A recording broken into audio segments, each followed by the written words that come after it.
one simple question. Who will have a view or opinion that's worth hearing? Who do we need to include in this for it to carry through?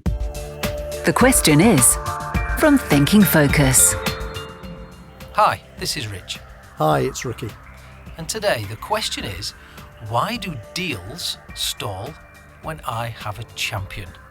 So I suppose we're talking here in sort of sales language, looking at why a deal or something you're trying to work on with a potential customer, why it gets stuck. Even you might, think this is going really well. I'm in a good place with this. I've worked really hard on it. You're ready to almost close it when suddenly the whole atmosphere changes. Maybe your stomach sinks and you think, oh, what's happened here? So this is, I suppose we're talking sales, but you might also put this, we're talking B2B sales, aren't we? But you might also put this into maybe influencing that broader strategy of things. Yeah, I would absolutely concur with that. The reality is this is when you're trying to sell an idea. Yeah. So whether that be in terms of you positioning it to a potential customer, Yep. or whether you're potentially selling that internally, maybe to your boss, maybe to a board or even a senior leadership team, and you want to do something, actually you can think you've got all your ducks in a row, and then all of a sudden somebody seems to come out the woodwork and go, whoa, I'm not sure that works. Okay, so I guess what you're saying there then, Ricky, is if we use the language of stakeholders, this could be because we've not really understood the stakeholder map, and maybe there's a key stakeholder that we've not got bought in that we'd missed somehow. Is that Yeah, fair? I think it kind of boils down to three key things here. One is, like you've said, you've failed to get your stakeholders bought in, and that's not always as easy as it sounds. But at least if we go into, whether it be selling an idea or selling a product and or service, that we've got some perspective of who's going to have a say in this deal, who's going to have a say in this idea moving forward. So that's we have to try and work out who's involved here. Do I know who they are, and do I know why they're involved? Yeah, what's important to them? Yeah, and often we get so caught up in, and this is kind of the second element really, is you get so caught up in the fact you've got a champion, you've got somebody that you almost think they're going to carry you through. Well, let's just be clear what we mean by a champion. So that would be someone, if we're talking about prospective customer or internally, that's someone that agrees with you, gets what you're saying, thinks it's a good idea, wants to either go through with it or wants to get behind you, wants to give you a yes. They're really on your side and they're speaking your language. Yeah, a champion goes, I get this, I get the impact this can have for us, we should do it, but I need to get these other people. Yeah, they can't say yes themselves. They don't have the authority to give a yes, essentially. Yeah, but and I know I've fallen foul of this, the temptation is you get so tuned in with that person, your collective enthusiasm almost makes you blink at thinking this is done, this deal's on the, we've got this over the line, without stepping back, being objective about that particular deal, that opportunity to go, well, who else is going to want to say in this? And I think that's kind of the third point in terms of the problems you face in this situation is you have no idea who's really involved in getting over the line. Yep. And it may be your internal stakeholder, your champion, doesn't either. So that kind of plays into... And you've focused on that person. All your energy's gone into that person and you've missed the picture. Yeah, and I think it's that. It's clearly when you're selling anything, ideas or products and services, you get wedded to that idea, you get passionate about that idea, and often, when somebody else shares that, particularly who you need on your side, it carries you through, it carries you forward. But you almost need this sense check, which is why when we work with organisations, particularly around key accounts, for example, who's going to ask the question of you that says, is this right? Is this the right person? Not because they're trying to catch you out, but because they can be objective about it and perhaps temper some of your enthusiasm that you're going, oh, this is going to close and we're going to hit the number, and it might be your quota for the year, for the quarter, whatever it might be. But that wave of enthusiasm kind of carries you through. So when we're doing that kind of work, we often talk about different buyer types, don't we? Yeah, we do. And what we're saying is different stakeholders that look at things from different angles. And have different needs, right? And have different needs. So would it be useful for us just to talk those through briefly? Yeah, I think it would. And I think the important thing here is to make the distinction. When we say the word buyer, we don't mean professional buyers. No, we don't mean professional. No, your job's not I'm a buyer. Your job is that someone is trying to sell you an idea, a concept, a product, a suite of products, a service. But actually there are different people that have some skin in the game in the customer's business that will have the ability to say yes or no for different reasons. Their job is they're not buyers. They're not buying in. I don't know, clothes or they're not buying next season's stuff, whatever that might be. Absolutely. But they're a stakeholder that has some interest in this and have the ability to say yes or no from different points of view. But they have a particular role in the process. They're like the guardian of process. So the four that we focus on a lot with organisations, that kind of is nice and simple for anybody to kind of process, that goes, right, who's going to sign the check? Who's going to sign this deal? We call them the economic buyer or financial buyer. So this is the person that ultimately has the authority to agree the budget. So that's the economic buyer. That's the economic buyer. The next one is the business buyer. Now, the business buyer is often the one that we typically come into. They've got the problem.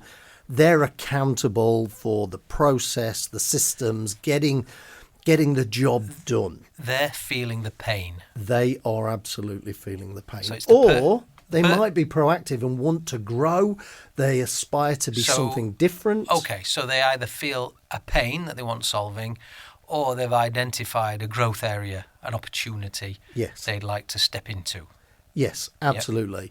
So the business buyer is the one that owns the day-to-day problem or issue, or has uncovered an opportunity. They see, right, that's a market we want to attack. How do we do that? What do we need in order to capitalise on this particular opportunity? The third one is the technical buyer, and you see these a lot in medical device or healthcare, where there's somebody for the customer who's basically saying, this is fit for purpose. This will do the job we need it to. And they're on the line in terms of they don't care what the cost is. What they care about is this product going to let me down because my name is attached to approving this. So there's a reputational risk that comes with a technical buyer. But it could be a learning and development person. It could be an HR person. So a couple of examples. You give an example there about medical device, healthcare type company. So that could be someone in a clinical role. Yeah. But you could also get someone in a process role that says the processes we would need to put in place to work with this particular solution don't fit our platforms, for example. So, and platforms is a good one in terms of, say, I am a sales leader and I want to bring a new CRM system. If that CRM system won't integrate with the existing systems, the technical buyer is going to say, sorry, no, this doesn't work, or it's too it's hard. It's not compatible. Yeah. The effort required outweighs the benefit. Just like a clinical person would look at that as a technical buyer, which might not be something they call themselves, by the way, but they would look at that and say, this clinically doesn't meet our standards of care, for example. The requirement for our patient outcomes has not been met, and therefore we can't approve this. Okay. So you might think, as often salespeople do, that you've got the best product, you've got the best opportunity, you're the best proposition, only to fall foul of a technical. And they're not there. They don't care necessarily about the price. What they care about is, if I sign this off, does it come back on me? Okay, so that's three. So that's the economic, the business, technical. What's the fourth? The fourth is the often either missed or assumed, which is the influencing buyer. Now, these people, Yep. as the name suggests, don't necessarily have a role to play. They might not sign anything off, Yeah. but this is the person that goes, doesn't feel right. So they might be somebody who's got experience of this. It might be somebody who they always go, what would he say? What does Rich think about this? In order to then go, it's the sense check. It's the reality check that says, are we thinking about this right? Have we missed anything? So this is often, as it says in the title of this person, influencing buyer, an influential person whose opinions matter that can sway people one way or another. Absolutely. So these people are often difficult to spot because you can work out who has to sign the check off. You can ask that question. Who's got financial authority to make this purchase? Yeah. You can work out, or who can sign this idea off. You can work out who the person with the pain is. Yes. The business buyer. You can work that out, can't you? The technical buyer is easier to spot. These are a bit harder to spot, aren't they? Because you might not understand the full landscape, and you don't know who influences people one way or another. So these are a bit harder to spot, aren't they? But actually, they carry an awful lot of weight. So if we can get an influencing buyer on side, their opinion can carry you quite a long way if they can help you get through some of the roadblocks that you might hit. Yeah, and I think one of the tips that we would always kind of lead people with in this particular area is one simple question. Who will have a view or opinion that's worth hearing? That's worth hearing. Who do we need to include in this for it to carry through, to carry weight, to carry, because often if you get that influencing buyer on side, the fact that they've green-lighted the deal, the opportunity, the idea, can be enough to get it through or at least mitigate any potential future roadblocks. I'm just thinking about an example I've had in my past where actually I'd done a lot of this work. I'd understood the pain, so I knew who the business buyer was, or business buyers, because there were more than one of them that felt this pain. And I think that's an important distinction. There's not just four, is there? There's not just four four people. Yeah. There are four roles that they are playing on behalf of the organisation. I'd understood who they were. They were really keen. I'd worked with them. One of them was kind of like my champion, if you like. So we're using that language, weren't we, earlier on? Why do deals stall when I have a champion was the question. One of them was a real champion. I'd worked out who the economic buyer was, and I'd worked with them, got them on side, because they were going to pay for it, essentially. It's coming out of their budget. They were going to pay for it. They were on side. I'd got probably a couple more sort of influencing people involved. However, there was a key person in all of this that I hadn't been able to meet, but I didn't find that out until it was too late. And that's essentially why this podcast is there, because, if you have found yourself thinking everything's going well, even to the point where you're getting ready to arrange to go, booking the accommodation and things like that, and then all of a sudden somebody goes, whoa, hang on a minute, I'm not happy with this. Or you're thinking about spending money to buy various things that are needed to fulfill. Yeah, materials. So in my example, basically it had been green lit. We were all ready to go. Let's make it happen. Blah blah. Pack your bags. All that kind of stuff. We were ready to go, and then all of a sudden this person came out of nowhere, really, and just pulled the rug from underneath it. And there were some. Afterwards, there were some things that happened in that organisation just before we were about to begin that were unforeseen, that played a role as well. Unforeseen events happened that played a role as well.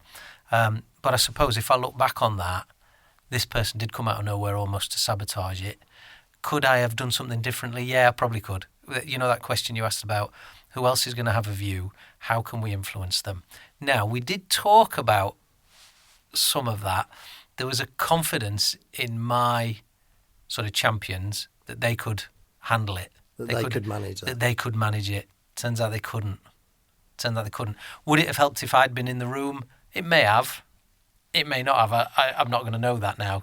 But this person came out of nowhere and sabotaged it. But I think the important distinction here is just knowing these people doesn't necessarily mean you're going to get the outcome that you want. No. What we're saying is that actually, do you understand who can have a say in the success or failure of your idea, your deal, whatever it might be? Because you might need to do some politics almost to get them on side, to understand what's important to them, to understand what their concerns are. And I think that's where this fell over. I think it was a misunderstanding of my champions, if you like, of the internal politics. I think the events that happened in the organisation just before we were about to start work changed the political environment. Therefore, this person that sabotaged it, as in my language, was perhaps became trickier to deal with, and therefore pulled the rug out from underneath it. What we're really saying is we didn't understand their needs, we'd missed that. What was important to them. We'd missed that, or I'd missed that. Now, but what you just said a minute ago, I just want to go back to that. Even if you know all these things, it's not saying you're 100% certain to get something over the line, internally or externally. But what we are saying is it would raise your chances significantly if you've managed to work the landscape out and you've identified the characters that have got some skin in the game. Yeah, for me, the phrase I always like is, this is about stacking the deck in your favour. Yeah. Whether you're selling an idea internally or whether you're selling, a commercial deal to another organisation, it's the same principles. We need to understand who's got a skin in the game, who's going to have a say, who thinks they should have a say, and therefore how do we manage the politics of that, because they might not actually have a say but can be difficult for you. So practically we'd say step back, try and work out who some of these people might be. Yeah, who's in the buying process, and consider buying as in buying into your idea as well as buying into a commercial arrangement. Yep. Identify what matters to them. Yeah. And what matters to them will be on two sides. One is, what does that mean for me on a professional lens? So, have I got the budget? Have I got the authority? But it also means, what does it stop me worrying about? What anxiety might this give me? How does it make me look? So you're talking there. So one's a professional thing, but one's also personal. Like a personal. Yeah, because angle. Actually, think about the career limiting choices you make if you sign off a product as fit for purpose and it turns out not to be. Yeah, or an idea that's fit for purpose turns out not to be. Absolutely. Okay. Really interesting. Nice to reflect, actually, on the situation I was talking about. where I missed some of this. The point is, you can learn as much while you're in it as well as doing some of that. Think about some of the deals that you've done and where you got by because you just were lucky versus actually we understand who was involved. And the opposite of that, where you've lost a deal, this is a great way to go back. Did we know who was going to sign this off? And in what capacity? And I think if I reflect, final reflection on that is, yes, could have done more there. And then, there's always that thing that unforeseen events happened that changed the environment. Yeah. So it's almost like it changed the game on me, but it was too late for me to... And for my internal stakeholders to be able to manage it.